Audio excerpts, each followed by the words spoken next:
तुम्हारी बीवी पर तुम्हारी मां की खिदमत लाजिम नहीं है। यार तुम बेशर्मो, तुम्हारी मां जब तुम्हारी बीवी को बुलाती है कि बेटा पानी लेकर आओ, बगैर तो तुम अपनी बीवी को यह मसला बताया करो कि तुम पर मेरी मां की खिदमत लाजिम नहीं है। कैसे बेशर्म लोग हैं, गैरत नहीं है इन लोगों में। आप इस पर बयान करो कि सासें बहुओं पे जुल्म करती हैं, हम भी सुनेंगे आपकी बात, करती हैं, इसमें दो राय नहीं हो सकती। उसको गुलाम बना के रखती हैं, गलत है, नहीं रखना चाहिए। लेकिन आपने इतना मुबालगा कर दिया औरत के हुकूक, फेमिनिस्ट औरतों को भी पीछे छोड़ दिया आपने। घरों का निजाम कैसे चलेगा? हमेशा घरों में छोटे किसकी खिदमत करते हैं? बड़ों की। ये हमारी सोसाइटी की खूबसूरती है। सहाबा में भी ऐसा ही होता था। ये कहते सहाबा में इसकी कोई मिसाल नहीं मिलती। जाबिर बिन अब्दुल्लाह रजी अल्लाह तआला अन्हु ने निकाह किया एक उम्र याफ्ता औरत से, सही बुखारी की हदीस है। नबी सल्लल्लाहु अलैहि वसल्लम ने फरमाया कि कंवारी से क्यों नहीं की?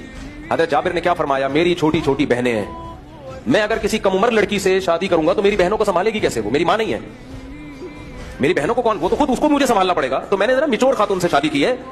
इससे पता चलता है कि निकाह का एक मकसद घर संभालना भी होता है। आप हजरत जाबिर को यह बताते कि आपकी बीवी का काम आपकी बहनों को संभालना नहीं है, एक रख के थप्पड़ लगाते हो कि तू अपनी सोसाइटी को जाके तबाह कर, हमारा एक खूबसूरत गुलशन है, खूबसूरत बहार है, रिलेशन है।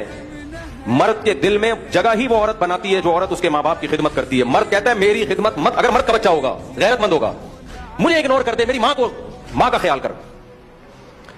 हर आदमी स्कॉलर बनके मंजन बेच रहा है। ये हमारे मुल्क में बहुत बड़ी आफत है। जिसकी जो फील्ड नहीं है ना, वो उसी में आगे निकल रहा है। जब भी कोई ऐसा स्कॉलर बयान किया करे ना कि आपकी बीवी पर आपकी मां की खिदमत लाजिम नहीं है, तो उसको बोल तू अपने घर में अपनी बीवी को समझा ये बातें। कितनी घरों में तलाकें हो गई हैं इस बेस पे। चंद स्कॉलर्स के ये क्लिप गए हैं, कितने फटे हुए घरों में बेगम साहिबा बैठी हुई हैं हाथ पे हाथ रखे, मेरे जिम्मे तुम्हारी मां की खिदमत लाजिम नहीं है, मेरे जिम्मे तुम्हारे बाप की खिदमत लाजिम नहीं है। वो कहे तेरे जिम्मे है क्या? बच्चे तू पैदा नहीं कर रही है, एक हाथ से ज्यादा वो नहीं पैदा हो रहा, तेरे जिम्मे है क्या? फिर आप कह सकते हो कि बेटा करे ना मां की खिदमत, यकीनन करे, बाहर के काम कौन संभालेगा भाई? जब बेटे को मौका मिलता है, गैरतमंद बेटा बीवी को पीछे छोड़ के खुद मां की खिदमत करता है। मैं खिलाऊंगा इसको पानी, पिलाऊंगा इसको पानी, मैं इसके लिए चाय बनाऊंगा। लेकिन मर्द के जिम्मे अल्लाह ने कहां के काम रखे हैं? कमबख्तो, तुम तो एक एकेडमी में बैठे हुए हो, बाहर जाते नहीं हो। मर्द को कमाने के लिए बाहर जाना पड़ता है, तुम लोगों को क्यों खराब कर रहे हो?